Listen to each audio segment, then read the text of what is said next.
What up, cuckolds? It's your boy, the hater, up in this piece. And I went to WWE.com. I'm not sure why. Maybe to see a preview or something. I don't even know. I just went there and I started scrolling down. And they showed pictures and, of course, videos and things like that of, different wrestlers and different characters from WWE at different times, right? So they had like a picture of Rhea Ripley with short hair. They had like a picture of Jacob Fatu super kicking Kevin Owens and so forth, right?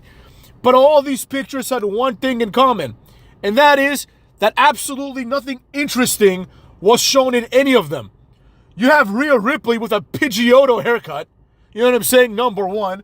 Number two, you get Jacob Fatu. Like, I really encourage everyone to go to WWE.com and scroll down. There's like, it's a video thumbnail, right, of the match that they had, like, this past SmackDown, right?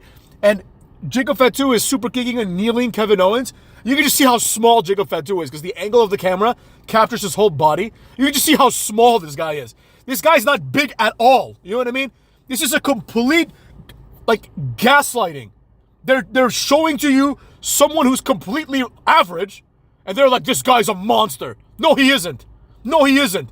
There is zero intimidating things about Jacob Fatu at all. Like, if I saw this guy on the street, I wouldn't be scared of him at all. I'd be like, oh, okay, he's just a regular guy, just like me. You know what I mean? Yeah. Oh, Hater here would kick your ass. Oh, Solo Sikoa would kick your ass. Yeah, maybe, but I'm not 100% sure, cucks. Maybe, Whereas if I walk the streets and I see Bobby Lashley, there ain't no maybes right there, motherfucks. I'm like, fuck, this guy could kill me if he wanted to. There's no ifs, ands, or buts. So the amount of mediocrity that we are forced to tolerate is unparalleled. Unparalleled. And it happens at all levels. Okay, number one, let's talk about the women real fast, right? I made a video several weeks ago explaining that the standards have changed, right? Effeminate men and masculine women. This is true. Now, even in the context of masculine women, right, aside from Jade Cargill, who I've said many times should be a star, so I'm being perfectly consistent here. Aside from Jade Cargill, it's like all the women are like these, beta athlete types, right? If you're going to go all the way and push masculine women, hire a bunch of fucking like Chinas. You know what I'm saying? Hire China, hire Camille from fucking AEW. Like there should be no room in wrestling for someone like Sasha Banks. It's just laughable at this point. Like Liv Morgan as well, right? It's not reasonable to have like Bianca Belair and Sasha Banks have a competitive match. It's silly. Like Bianca Belair is like twice her size. It would be the equivalent of having like Batista versus, I don't know, S.A. Rios, right? It's just silly. It doesn't make any sense, So that's the women right there. They got a few good ones, but all of them are kind of like boring. You know what I mean? The women don't have any gimmicks. Now, the men also don't have any gimmicks, but in the past, when people did have gimmicks, women also had gimmicks, and I feel like they retained those gimmicks deeper than men, right? They kept going, like at least they fell into different categories, right? Like this woman is athletic, this woman is like just eye candy, whatever, right? But nowadays, all the women are just a bunch of weirdos. Like, let's be real, motherfucks. Like, I know a lot of you are nerds, right? A lot of people, not my fans, of course, but generally speaking, wrestling fans are nerds. Like, these are not people that were ever like, considered cool in any field of their lives, really. So when they see someone like Bianca Belair, right, they're going to assume, oh, this is what cool looks like. No, it isn't, motherfucks. Absolutely not. Bianca Belair is a dork. You know what I'm saying? Tiffany Stratton is a dork. These people are boring.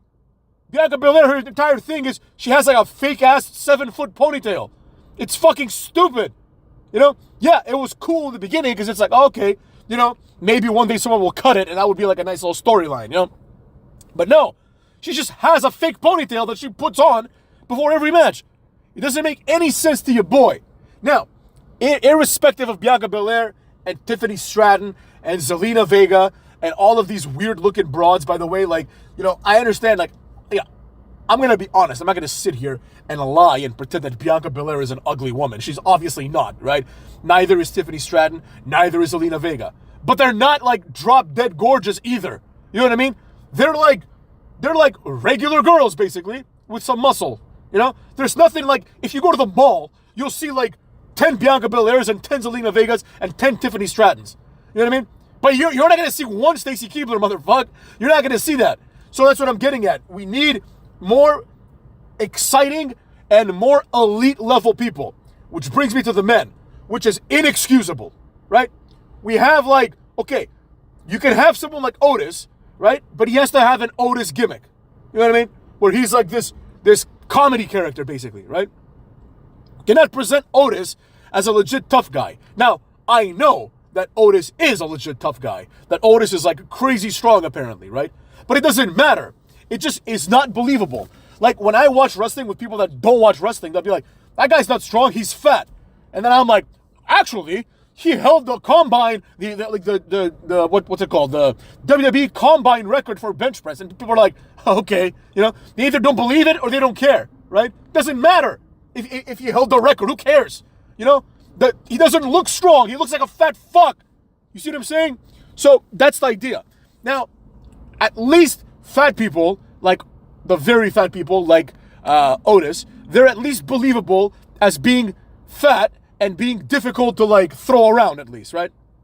But then you have this lesser category, in my opinion, this newly acceptable category of like chubby, right? Where it's like this person could lose like 20, 25 pounds and they would be stacked, right? But they're not like that. Like Obafemi is a great example, right? This guy needs to lose 20 pounds. I don't care what anyone says. He doesn't have the aesthetics to be a world champion. He's fat. You know what I'm saying? Like, he needs to look like Scott Steiner or Booker T because he's got the size, right? But he's fat. So it's like nobody's ever going to take him seriously. You understand me? And as I'm scrolling down, I just see worse and worse things, right? I had almost forgotten that Seth Rollins would always dress like a woman. You know what I mean? What the hell is that all about? Why is this happening? You know, how can anyone take this jobber seriously? That's why he's gone for like a year and nobody gives a flying fuck. People forgot about him completely. When he returns, it's going to be like a big deal, but nobody really cares. You know? Nobody is exciting anymore. And that's the problem. It's like you just see a bunch of mediocrity. You see people that you would see at the mall. One of you, I don't know who, but one of my fans said that I think he said he saw Booker T. He saw Booker T out and about, right? In a restaurant or somewhere, right? And he wrote on the comment in my video, he said, I saw Booker T and he did not look like a real person. That's what we want. We want people that you see them in real life, you see them in the wild, living their lives, and you're like, holy shit, look at that motherfucker, right? That guy is so unique or so special or so big or so jacked or so cut or so charismatic that he doesn't even feel like a real person. If you saw Obafemi, you'd be like, that's a tall guy. You wouldn't even think he's a wrestler. You'd be like, oh, this guy is just a tall guy. Maybe he's a mover, maybe he's an accountant, you know, maybe he's a psychologist. You wouldn't think like, oh, this guy's definitely an athlete. You wouldn't think that. You know what I mean? Now, and that's Obafemi, who's like 6'6" or whatever, right? Now, if you saw Kevin Owens, like, you would need people to convince you that this guy's a wrestler. You'd be like, no way, what are you talking about? If you saw Sami Zayn and someone was like, that guy's a wrestler, you'd be like, what do you mean? You know, they'd be like, oh, a wrestler, like he wrestles for WWE. What? Like, you mean the same WWE that Shawn Michaels, Triple H, Stone Cold, The Rock, Lashley, Brock Lesnar wrestled for? That same WWE? That guy is in the same company as these guys? You wouldn't believe it, motherfucks. If you didn't know any better, you'd be like, no, there's no way, right? Sami Zayn is probably the worst wrestler of all time. He literally is just a guy. Like, this guy doesn't go to the gym. No way, motherfucks. He doesn't go to the gym. He doesn't even, like he doesn't diet. He doesn't give a fuck. He doesn't give a shit about how he looks. Because he looks like shit. You know what I mean? And this is the kind of stuff that makes me angry. It's like, now we're scraping the bottom of the barrel, right? We have, like, Jey Uso, who now feels like a star because he goes and says yeet a few times. He also is not, like, chiseled out of stone. He's like a 6-foot guy. Like, it's like, if you're like a grown man, right? I know some of you are teenagers and shit, but like, if you're a grown man, right? Do you think you can beat up Jey Uso? Now, the answer might be no. But do you think at least you would have a decent chance? Let's say the answer is still no. Do you think you have any chance? I'm sure for most of us the answer would be yes, right? There's nothing about Jey Uso that I think is out of reach for me to like beat his ass. There isn't, right? Same thing with Kevin Owens, and sure as shit with Sami Zayn. Like, I would be shocked if Sami Zayn or CM Punk can beat my ass. I would be shocked, motherfucks. I would be shocked. You know, because like, they look like shit. CM Punk's like 50 years old. He has like zero athleticism. You know, he'd probably gas out in like 20 seconds, just like he did in the UFC. I would be shocked. Now, if you take the same thing and you say, hey, do you think that Tony Atlas could beat could beat my ass? I would say that now Tony Atlas can probably beat my ass. Forget about Tony Atlas in his prime. Forget about like Goldberg in his prime. Goldberg now can beat my ass, right? And he's like nearly 60. Sting now can probably beat my ass. You see what I'm saying? Some people, they're built different. And that's what wrestling used to be. A clash of the titans. Now it's a clash of regular dudes. And everybody's surprised as to why the ratings are basically at zero. Cuckolds.